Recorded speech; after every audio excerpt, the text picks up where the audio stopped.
ఆత్మదృష్ట్యా జ్ఞానికి ఏమీ పదవులు హోదాలు ఉండవు.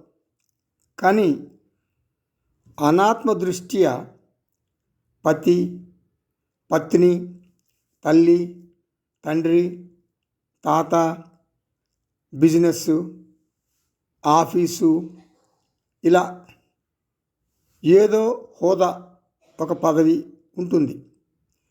జ్ఞాని తన బాధ్యతలను తాను సక్రమంగా నిర్వహిస్తాడు. అంటే ఏమి చెయ్యాలో అది చేస్తాడు.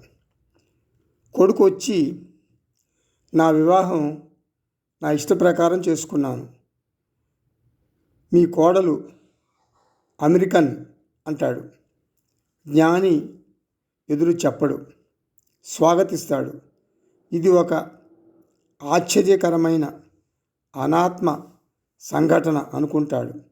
కానీ ఈ సంఘటనకు అజ్ఞాని చాలా ఆందోళనకు గురవుతాడు. నా స్టేటస్ నా పరువు మర్యాదలు మంటగలిశాయి అంటాడు. అవమానాన్ని భరించలేడు. పలుకుబడి ప్రతిష్ట గౌరవం సబ్బు నురగ లాంటివి అంటుంది శాస్త్రం. వర్ణాంతర వివాహం చాలా గొప్ప అని నీ కొడుకు భావించవచ్చు.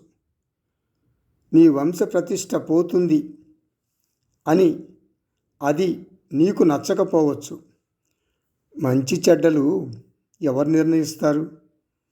అది నీ అవగాహనను బట్టి ఉంటుంది. మానం అవమానం తుల్యత్వం చాలా చాలా కష్టసాధ్యం. ఎవరికి? సాధారణ వ్యక్తికి అది చాలా కష్టం. కానీ ఆత్మలో నిత్యము రమించే జ్ఞానికి